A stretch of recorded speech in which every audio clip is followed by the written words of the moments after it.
देखो बच्चों, इस फंक्शन का डोमेन चाहिए है, क्या फंक्शन है, under root of log 1/3 base है, log 4 बेस है, ब्रैकेट में greatest integer X square minus 5 है, और ये इसका आंसर है। क्या, क्लोज इंटरवल -3 से -2 ओपन, यूनियन क्लोज इंटरवल 3 से 4 ओपन। ध्यान दो, देखो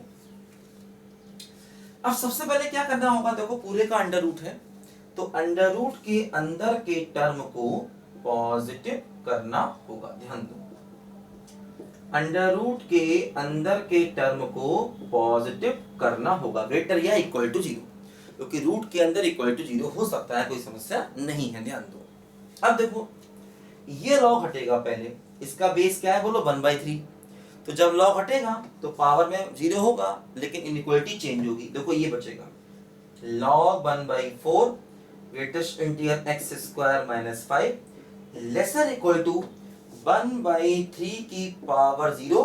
अब देखो ये टर्म लॉग के आगे है और ये टर्म इस वैल्यू से कम है, तो इसे ग्रेटर देन 0 करना पड़ जाएगा। ध्यान दो, है ना, क्योंकि देखो ये वाला टर्म, ये टर्म देखो ये रहा, और ये टर्म क्या है बोलो, इस लॉग के आगे है, और ये टर्म यहां से इस लॉग के हटने की वजह से लेसर इक्वल टू 1/3 की पावर 0 हो गया, लेकिन ये टर्म अगर इससे कम है तो इसे ग्रेटर देन 0 करना अपनी तरफ से पड़ जाएगा। ध्यान दो, ठीक है, ये कॉन्सेप्ट मैंने जब आपको लॉग की इक्वेशन बताई थी शुरू में, तब भी मैंने ये बात बताई थी, और ये बात देखो बहुत जगह पर यूज हो रही है ना।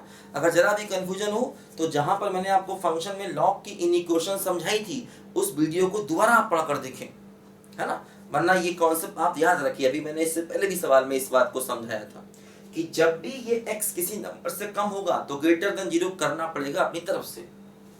देखो ये क्या बन गया, ये देखो बन गया यहाँ पर log of base 4 greatest integer X square minus 5 lesser equal to 1 और ग्रेटर देन 0 है। ध्यान दो, पावर 0 का मतलब वैल्यू 1।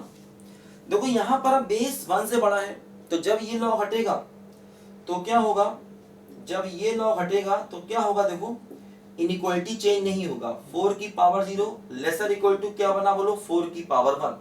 जब ये लॉग हटेगा तो 4 की पावर 0 4 की पावर 1, देखो ऐसे होगा, ये 1 हो गया, greatest integer X square minus 5 lesser equal to 4 हो गया। अब देखो 5 तीनों में ऐड कर दो तो greatest integer X square greater than हो जाएगा 6 और लेसर इक्वल टू क्या हो जाएगा बोलो 9 हो जाएगा। ध्यान दो, ठीक, ऐसे हुआ देखो यहाँ पर, ठीक है। अब देखो यहाँ पर क्या होगा कि ग्रेटेस्ट इंटीजर एक्स स्क्वायर 6 और 9 के बीच में है, मतलब ये एक होल स्क्वायर है, और होल स्क्वायर भी किसका, इंटीजर का, क्योंकि ये इंटीजर होता है, इंटीजर का स्क्वायर। अब इंटीजर का स्क्वायर 6 और 9 के बीच में है, 9 के इक्वल भी है। अब देखो जैसे 7 लें अगर हम, तो 7 किसी इंटीजर का स्क्वायर नहीं होता, 6 और 9 के बीच में क्या है 7, देखो 6 के इक्वल तो नहीं मिल सकते, 7 वो किसी इंटीजर का स्क्वायर नहीं है, 8 वो किसी इंटीजर का स्क्वायर नहीं है, देखिए देखो 9 ये इंटीजर का स्क्वायर किसका, 9 का, इसका मतलब ग्रेटेस्ट इंटीजर एक्स स्क्वायर 9 हो सकता है। ध्यान दो,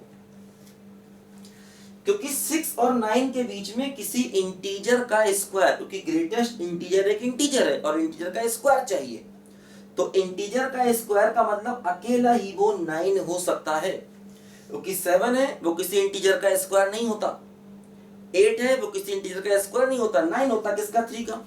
तो अब देखो यहां से greatest integer x equal to ±3 हो सकता है। तो अब देखो अगर हम ग्रेटेस्ट इंटीजर को 3 लेंगे तो x क्या बनेगा, x बनेगा 3 से लेकर के 4 तक। याद करो ग्रेटेस्ट इंटीजर x बराबर i होता है, तो x क्या होता है, i से लेकर के i+1 होता है, याद करो। अच्छा दूसरा केस, अगर हम ग्रेटेस्ट इंटीजर को -3 लेंगे तो x क्या होगा बोलो, -3 और -2 के बीच में होगा। तो इन दोनों का यूनियन अपने क्वेश्चन का आंसर आ गया। देखो इन दोनों का यूनियन देखो अपने क्वेश्चन का आंसर आ गया, यही हमको चाहिए। ठीक है, तो ऐसे करना है इस क्वेश्चन को, लिखो सब बच्चों ध्यान से इसको।